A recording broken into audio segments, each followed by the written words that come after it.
مجھے جن لوگوں کے آپ نے نام لیے ہیں ان میں سے تو کچھ لوگ آپ کے بڑے کلوز رہے ہیں 2-3 سال، تو ہم خود دیکھتے رہے ہیں. they are very close to you. کچھ لوگ تو یہ بھی کہتے ہیں کہ شہباز گل کو صوبے سے نکالا تھا تو پرائم منسٹر کا رستہ دکھانے والوں میں احمد جواد بھی شامل ہے. دیکھیں، جب تک میں پارٹی میں تھا میں تو ہر پارٹی کا سیاسی لیڈر ہو، اور میرا اللہ کا شکر ہے کہ پارٹی کی سینئر لیڈرشپ جو ہے ان سب کے ساتھ، اس لیے کہ ہر ایک کو یہ پتا ہے کہ اس نے کبھی زندگی میں کوئی سفارش کے لیے نہیں آنا، اس نے کبھی کوئی اپنے ذاتی کام کے لیے نہیں آنا، اس کو کوئی پیسے کی ضرورت نہیں ہے، اس کو کوئی خواہش نہیں ہے. تو آپ ظاہر ہے جب آپ اس طرح ہوں تو آپ کی عزت ویسی بن جاتی ہے. تو اس لیے میں نے عزت بڑی کمائی ہے، ابھی بھی ہے. ابھی بھی پی ٹی آئی کی لیڈرشپ سے مجھے کالیں آتی ہیں، کئی کہتے ہیں کہ میں تو پرائم منسٹر سے بات کروں گا، اور میں نے ان کے ہاتھ جوڑے ہیں. میں نے انہیں کہا کہ آپ میرے اچھے دوست ہیں، خدا کے لیے آپ نے میرے بارے میں خان صاحب سے ایک لفظ تعریف کا نہیں کہنا، اس لیے کیونکہ مجھے پتا ہے کہ اس کے بعد آپ بلیک لسٹ ہو جائیں گے اور میں آپ کو نقصان نہیں پہنچانا چاہتا. تو اس لیے آپ بس اپنا کام شہباز جاری گل رکھیں. والی بات بائی پاس کر گئے آپ ویسے. دیکھیں، شہباز گل اور فیصل جاوید، مائی سیلف، ہم کوئی 5-6 لوگ تھے. ہماری ایک میڈیا کمیٹی بنائی گئی تھی، اس میں کچھ ٹی وی چینلز تھے، ان کے میڈیا ہیڈز بھی تھے، اور ہم نے بڑا سنسیئرلی اس میں کام کیا. شہباز گل صاحب میرے گھر میں زیادہ تر میٹنگز ہوتی تھی، پھر پرائم منسٹر کو ہم جا کے بریفنگز دیتے تھے. پھر میں نے تو باقاعدہ آرگنائزیشن سٹرکچرز اور انفارمیشن سائیکل ہر لحاظ سے وہ چیزیں بنا کے شہباز گل کو خود یہ گیسٹ ہاؤس میں ٹھہرے ہوئے، آئی تھنک پنجاب ہاؤس میں ٹھہرے ہوئے تھے. سو آئی وینٹ مائی سیلف اور ان کو میں نے ہینڈ اوور کی. لیکن وہ ہینڈ اوور جب میں کرنے گیا تھا اس وقت تک مجھے اندازہ ہو چکا ہوا تھا کہ ہونا کچھ نہیں ہے. تو میں نے ان کو دیتے ہوئے بھی کہا تھا، میں کہ شہباز گل صاحب میں جسٹ اپنی I am fulfilling my duty. ایک کمیٹی بنائی تھی، میرے سے انپٹ مانگی گئی تھی، یہ میں نے تیار کر کے یہ اس کی رکھیں کاپی. دوسری کاپی میں نے اسد عمر کو بھجوا دی تھی کیونکہ وہ اس کمیٹی کے ہیڈ تھے جس کو ہم نے سارا جا کے رپورٹ کرنا تھا. میں نے کہا جی میرا کام. اس کے بعد میں نے پیچھے مڑ کے نہیں دیکھا، اور اس کے بعد پھر اگلی خبر یہی آئی کہ شہباز گل صاحب جو ہے وہ ترقی کر چکے ہیں. اس ترقی کا ہم لوگ تیار تھے، ہمیں کوئی بھی سر دیکھیں نا، مطلب کسی حد تک میرا سورس مجھے ٹھیک بتا رہا ہے. تو یہ بتائیں کہ شہباز گل صاحب کو یہاں تک پہنچانے کے بعد آج آپ کو خوشی ہوتی ہے کہ دکھ ہوتا ہے؟ دیکھیں، میں نے نہیں پہنچایا، وہ عمران خان کی سلیکشن ہے. دیکھیں، مجھے ایک کمیٹی میں شامل کیا گیا اور مجھے بتایا، ہمیں کہا گیا کہ آپ اس کا کوئی کانسیپٹ بنائیں کہ ہم کیسے اپنی حکومت کی کارکردگی کو بہتر انداز میں پیش کریں، کس طریقے سے ہم اپوزیشن کی ویکنیسز کو ہائی لائٹ کریں. مجھے تو ایک انفارمیشن، ایک ایکسپرٹیز کا رول کہا گیا، میں نے وہ ادا کر دیا. میں نے ریٹن میں بھی وہ دیا، میں نے اسٹرکچر بھی بنائے، میں نے information cycle. What is future of Pakistan Tehreek Insaf in Pakistan سر؟ دیکھیں، پاکستان تحریک انصاف اگر تو عمران خان نے ہی اس کو اگر لیڈ کیا تو پھر تو سمجھیں کہ تحریک انصاف کا کوئی مستقبل نہیں ہے. لیکن اگر تحریک انصاف کو اور کون لیڈ کرے سر؟ اور کون؟ عمران خان کو تحریک انصاف سے نکالتے ہیں، تحریک انصاف دھڑام سے گرتی ہے سر. There is no one. دیکھیں، یہ ایک نظریہ ہے، اور یہ جو پی ٹی آئی کے نظریاتی ورکر ہیں، اس کے ووٹر ہیں، اس کے کارکن ہیں، ممبر ہیں، یہ اب ان کا فرض بنتا ہے کہ اگر ایک نظریہ ٹھیک تھا، ٹھیک ہے، عمران خان اس نظریے کو بھول گیا اور سو گیا یا اس سے منہ موڑ لیا، تو اس کا مطلب یہ تو نہیں ہے کہ نظریہ غلط ہو گیا یا اس نظریے کو اب مر جانے دیا جائے. تو میں تو یہ بھی کہوں گا کہ اس نظریے کو نہیں مرنا چاہیے. تو پی ٹی آئی تو ایک نظریے کا نام تھا نا، انصاف، میرٹ، احتساب، یہی نعرے ہم نے لگائے تھے. آپ تحریک انصاف میں تحریک انصاف کے نظریے کی وجہ سے تھے کہ عمران خان صاحب کی وجہ سے تھے؟ نظریہ، سب سے پہلے نظریہ، کیونکہ ہمیں ایک امید، ایک تبدیلی کی خواہش جو تھی وہ ہم پورا ہوتا دیکھ رہے تھے. ایک ایسے شخص جو کہ اپنی باتوں سے اور اپنی کرسمیٹک پرسنالٹی سے بہت ہمیں انسپائر کرتا تھا، ہمیں امپریس کرتا تھا، اور ہم نے کہا کہ یہی ہمارا مسیحا ہے. اور میں یہ ہمیشہ کہتا ہوں، میں بھی اس کا ایک حصہ ہوں اس قوم کا، کہ اس قوم کو 74 سال میں یہ ایک محروم قوم ہے ہیروز کے حوالے سے، کہ قائد اعظم جلدی چلے گئے، لیاقت علی خان بھی جلدی چلے گئے. اس وقت سے یہ قوم جو ہے نا ہیروز کی تلاش میں ہے. تو جو بھی ان کو کوئی اچھا خواب دکھاتا ہے، کوئی نعرہ اچھا مارتا ہے، تو یہ قوم جو ہے نا وہ جو محرومی ہے اپنی، وہ اس کی وجہ سے ایک دم سے لپک کے اس لیڈر کے پیچھے آتی ہے. اور عمران خان بھی اسی فہرست میں اب آ چکا ہوا ہے۔ اچھا یہ بتائیے کہ خان صاحب نے اپنے وعدے پورے نہیں کیے، ایک بات تو سمجھ آتی ہے۔ دوسرا آپ نے ذکر کیا کرپشن بھی بڑھی ہے، مختلف اداروں کا ریفرنس بھی آپ نے دیا اس ٹویٹ میں، تو کیا کرپشن عمران بڑھی ہے، یہ بات عمران خان صاحب کو پتہ ہے؟ اور کیا کرپٹ عمران خان صاحب کے آس پاس والے یا خود خان صاحب بھی ہیں؟ دیکھیں، میں خان صاحب کی اپنی کرپشن کے حوالے سے میرے پاس کوئی انفارمیشن نہیں، اس لیے میں کبھی بغیر کسی تصدیق کیے ہوئے ایسا الزام نہیں کسی پہ لگانا چاہتا۔ مجھے ان کی ذاتی کرپشن کے حوالے سے تو نہیں پتا، لیکن میرے ذہن میں یہ سوال جو ہے جس کا مجھے خود بھی جواب نہیں ابھی تک ملا، وہ یہ ضرور آتا ہے کہ اگر کوئی انسان اگر ایماندار ہے تو وہ کیسے اپنے ساتھ کرپٹ لوگوں کو بیٹھنے کی اجازت دے سکتا ہے، وہ کیسے اپنی ٹیم کے اندر کرپٹ لوگوں کو رکھ سکتا ہے؟ یہ ایک سوال ہے جس کا میرے پاس بھی جواب نہیں کہ اگر عمران خان ایماندار ہے تو کیسے برداشت کرتا ہے کرپٹ لوگوں کو۔ پارٹی کے ایک سینئر لیڈر نے جا کے جب عمران خان کو آج سے چند مہینے پہلے کہا کہ سر یہ آپ کے کچھ بندے ہیں یہ بڑا پیسہ بنا رہے ہیں، تو انہوں نے کہا مجھے تو نہیں پتا۔ تو اس لیڈر نے کہا سر بات یہ ہے کہ اگر تو آپ کو پتا ہے اور آپ کوئی ایکشن نہیں لے رہے تو یہ تو بڑا کرائم ہے، اور اگر آپ کو نہیں پتا تو یہ تو اس سے بھی بڑا جرم ہے کہ آپ پرائم منسٹر ہیں اور آپ کو پتہ ہی نہیں ہے کہ آپ کی ٹیم کیا کر رہی ہے۔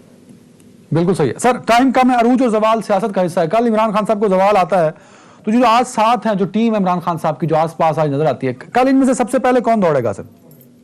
اب نہیں ان کے ساتھ کوئی کھڑے ہونے لگا۔ دیکھیں، ایک تو جو لوگ ایک چلتی ہوئی ٹرین دیکھ کے آئے تھے، ظاہر ہے جب ٹرین رکے گی تو وہ تو اگلی ٹرین کی طرف جائیں گے نا، وہ تو ہمیشہ ٹرین بدلتے ہیں اور اگلی ٹرین میں سوار ہو جاتے ہیں، وہ تو اپنی ایک عادت یا اپنا ایک ان کا جو سیٹ پیٹرن ہے اس کے مطابق جائیں گے۔ لیکن جو پی ٹی آئی کا نظریاتی کارکن ہے یا ووٹر ہے، وہ دوبارہ عمران خان پہ نہیں اعتبار کرنے لگا۔ بالکل صحیح، اس کو وہ ٹرسٹ اس کا انہوں نے لوز کر دی ہے، وہ دوبارہ نہیں ان پہ اعتبار کر۔ آخری سوال سر، ویسے تو مجھے بڑا دکھ ہو رہا ہے کہ میں آپ کے لیے، آپ کے پروفیشن کے لیے ماضی کا لفظ استعمال کر رہا ہوں کہ آپ اب سابق ہو گئے ہیں پاکستان تحریک انصاف میں بھی۔ احمد بھائی دیکھیں عدنان، آپ چونکہ دوست ہیں تو اس لیے میں آپ سے یہ کہہ سکتا ہوں کہ آپ اس پہ دکھ نہیں بلکہ آپ خوشی کا اظہار کریں، اس لیے کہ میں 3.5 سال سے جس اپنے ضمیر کے بوجھ اور تکلیف سے میں گزر رہا تھا ہر روز، اور کوئی بھی ٹاک شو میں کر کے آتا تھا ڈیفینڈ کر کے، تو میں ایک بھاری دل کے ساتھ اور ذہن کے ساتھ وہاں سے نکلتا تھا اور ہر روز سوچتا تھا کہ یہ کدھر ہم جا رہے ہیں اور میں کیا کر رہا ہوں، میں کس مقصد سے جو سیاست میں آیا تھا اور کیا وہ میں اس مقصد پہ ہوں کہ نہیں۔ اور پچھلے 1 سال سے میں نے اس پہ ڈیلیبریشن کی، بہت سوچ سمجھ کے، پوری تیاری کے ساتھ، بہت سارے لوگوں سے میں نے کنسلٹیشن کی، اور اس کے بعد مجھے اچھا ایک موقع مل گیا کہ انہوں نے آرگنائزیشن کو تحلیل کر دیا۔ آرگنائزیشن جب تحلیل ہوگی تو میرے لیے پھر ایک گولڈن اپرچونٹی تھی کہ میں اب اس پارٹی کو ہمیشہ کے لیے خدا حافظ کہوں۔ اور اس دوران میں جو سب سے میرے لیے ٹریگر پوائنٹ تھا وہ مری کا انسیڈنٹ بنا۔ وہ مجھے دلی طور پہ، ظاہر پورے پاکستان کو ایک بڑا شوق ہوا تھا، اور میں چونکہ سمجھتا تھا کہ یہ حکومت کی نااہلی ہے اور اسی نااہلی کی وجہ سے ہی میں حکومت کو چھوڑ رہا تھا، تو اس لیے میں نے اپنا جو اظہار تھا وہ کھل کے کیا۔ اور یہ ذہن میں رکھیں عدنان کہ حکومت میں ہوتے ہوئے پارٹیوں کو جوائن کرنے والوں کی لائنیں لگی ہوتی ہیں، حکومت میں ہوتے ہوئے پارٹیوں کو چھوڑتا کوئی نہیں ہے، کیونکہ یہ اگر ذاتی ایجنڈے ہوں تو تب، لیکن میرا تو کوئی ذاتی ایجنڈا نہیں ہے۔ میں اسی وجہ سے میرے میں یہ ہمت اور جرأت ہے کہ میں ایک حکومت میں ہوتے ہوئے اس پارٹی کے خلاف میں کھڑا ہو گیا، اپنی آواز بلند کی میں نے، اور جہاں تک پارٹی سے نکالنے کا تعلق ہے وہ تو ایک غیر آئینی، غیر قانونی انہوں نے طریقہ کار اختیار کیا۔ ہمیشہ کی طرح یہ لوگ اپنا ہوم ورک نہیں کرتے، ہر جگہ نالائق بٹھائے ہوئے ہیں انہوں نے، پارٹی کے اندر بھی ہیں جو بغیر ہوم ورک کے کام کرتے ہیں۔ تو یہ تو اب میں واپس آ جاؤں اس پہ ڈیبیٹ کرتے ہیں۔ بتائیے گا قوم کو کتنا عرصہ آپ نے پاکستان تحریک انصاف کے ساتھ کام کیا بطور پر پولیٹیکل ورکر؟ جی تقریباً آپ کہہ سکتے ہیں 20 سال۔ 20 ایئرس؟ جی 20 ایئرس۔ ان 20 ایئرس میں جو لوگ، جن کو آپ، مجھے یاد ہے ایک دفعہ آپ نے کچھ لوگوں کا نام لے کے کہا، لفظ استعمال کیا تھا، ڈائی ہارڈ پی ٹی آئیز ہیں، کچھ ویسے ہی پی ٹی آئی والے آ گئے ہیں، تو جو آپ کے 20 سال کے آس پاس کے پولیٹیکل ورکر تھے جنہوں نے سنسیئر ہو کے پارٹی کے ساتھ کام کیا، ان کی کتنے پرسنٹ تعداد آج عمران خان صاحب کے ساتھ ہے یا عمران خان صاحب سے دور ہے؟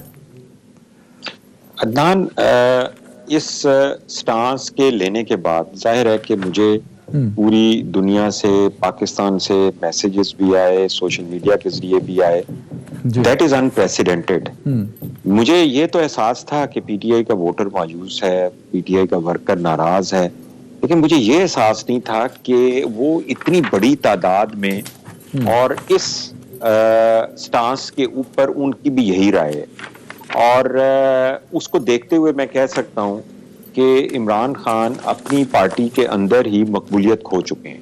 اب اگر ان کی مقبولیت ہے تو اس کی وجہ ان کا صرف اقتدار میں ہونا ہے، کیونکہ ظاہر ہے کہ بہت سارے لوگ نوکریوں پہ لگے ہوئے ہیں، بہت سارے لوگ نوکریوں کی امید پہ بیٹھے ہوئے ہیں، اور بہت سارے لوگ اس خوف میں ہیں کہ ایک برسر اقتدار پارٹی کے خلاف بولنے سے پتہ نہیں شاید ہم آئی تھنک احمد بھائی آپ آج کل بہت بزی ہیں کیونکہ میڈیا بہت آپ کو ان کانٹیکٹ میں ہے، اور آپ اس ریزائن کے بعد جو ہے پارٹی کی رکنیت کے معطل کے بعد کافی لوگ کانٹیکٹ میں، تو آپ نے شاید ٹی وی نہیں دیکھا.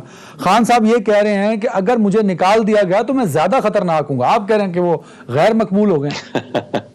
اچھا، میں اب خان صاحب کی جو ہے نا اب اسیسمنٹ غلط ہونے والی ہے. اچھا، کیونکہ ان کو اندازہ ہی نہیں ہوا. یہ 18 سال تک اپوزیشن میں جو ان کا کردار تھا نا، وہ پھر بھی پبلک پلس کے ساتھ جڑا ہوا تھا، اور یہ جو بھی حالات تھے اس کو پھر بھی کچھ نزدیک سے دیکھ رہے تھے. اب جب سے یہ 3.5 سال میں حکومت میں گئے ہیں، انہیں پبلک پلس کا نہیں پتا، انہیں پبلک سینٹیمنٹ کا نہیں پتا، انہیں گراؤنڈ ریالٹیز کا نہیں پتا. انہوں نے جس ٹیم کے ساتھ 3.5 سال حکومت کی ہے، ورکر میں، ووٹرز میں جو مایوسی اور غصہ ہے، اس کا جو ہے نا آپ کو پہلا تاثر کے پی کے الیکشن میں مل گیا ہے. 8.5 سال آپ حکومت کریں، فیڈرل میں آپ کی حکومت ہو، صوبائی حکومت بھی آپ کی ہو، اور آپ بلدیاتی الیکشن ایک ایسی جماعت سے ہار جائیں جس کا مستقبل، سیاسی مستقبل آپ نے زیرو کر دیا تھا آپ کے کہنے کے مطابق، اور وہ آپ سے جیت جائے. اس سے بڑا اور ثبوت کیا ہوتا ہے؟ کون سر یہ عمران خان صاحب کی ٹیم میں وہ کون لوگ ہیں جو آپ کو لگتا ہے کہ جنہوں نے ہائی جیک کیا ہوا خان صاحب کو؟ دیکھیں، ایک عمران خان صاحب کی ایک جو کمزوری ہے جی کہ تعریف کرنے والا ان کو بہت پسند ہے، اور تنقید کرنے والے سے وہ بہت پیس آف ہوتے ہیں، اور مشورے دینے والوں سے بھی وہ بہت پیس آف ہوتے ہیں، اور وہ صرف یہ سننا چاہتے ہیں کہ سب اچھا اور وہ کتنے اچھے ہیں. اور اس کام میں آپ کو پتا ہے کہ جب بھی حکومت میں کوئی حکمران آتا ہے تو مختلف کوریڈور سے، لیکن وہ سارے الٹیمیٹلی ایک ہی جگہ سے وہ گزر کے، تو وہ ایک سرکل ہوتا ہے جو عمران خان کے یا کسی بھی حکمران کے ارد گرد بن جاتا ہے، اور وہ پھر کاربن مونوکسائڈ کی طرح حکمران کو سلا دیتے ہیں. اور جب تک کہ اس حکمران کی، میں طبعی موت کی بات نہیں کر رہا، سیاسی موت نہیں ہو جاتی جب تک اس حکمران کی، وہ کاربن مونوکسائڈ اس کو دیتے رہتے ہیں خوشامد کی شکل. اور اس وجہ سے چلو سر، آپ سے کافی لوگوں نے سوال پوچھا، آپ نے کہا جی میں بعد میں نام بتاؤں گا، کوئی سب سے بڑے کاربن مونو آکسائڈ فیکٹر کا نام ہی بتا دیں. دیکھیں، source of carbon mono oxide. دیکھیں، آپ کے سامنے شہباز گل ہیں، فواد چودھری صاحب ہیں، اس کے بعد فواد چودھری صاحب تو سر الیکٹڈ بندے ہیں نا سر. ہاں، مراد سعید بھی الیکٹڈ ہے، اسی طرح سے عماد اظہر بھی الیکٹڈ ہے، اور باقی ظاہر ہے بیوروکریسی میں جو ان کے ساتھ بہت کلوزلی نیٹ ورکڈ ہیں، وہ اس کاربن مونوکسائڈ کا میرا خیال ہے کہ سب سے بڑا ذخیرہ ہے، جو کہ آہستہ آہستہ جسے کہتے ہیں سلو پوائزننگ کر کے. تو آپ کو یہ تو پتہ ہے نا کہ دیکھیں جو بھی سلیکشن ہوتی ہے پرائم منسٹر کی، جو اس کو آپ اس طرح سے دیکھ لیں کہ آپ اپنے گھر کے باہر ایک چوکیدار کو دروازے پہ کھڑا کرتے ہیں، اور وہ چوکیدار اگر کرپٹ ہو، اور وہ پھر گیٹ کے اندر تو سارے کرپٹ لوگ ہی لے کے آئے گا نا ملانے کے لیے، ہر ایک کی تعریفیں کرے گا اور ملائے گا. تو آپ کا جو چوکیدار ہوتا ہے نا، جو ڈور کیپر ہوتا ہے آپ کا، وہ ٹھیک ہونا چاہیے. اگر آپ کا وہ بندہ ٹھیک نہیں ہے نا، تو آپ کے پاس صحیح لوگ پہنچ نہیں سکیں گے، کوئی بھی اچھا آدمی نہیں پہنچ سکے گا.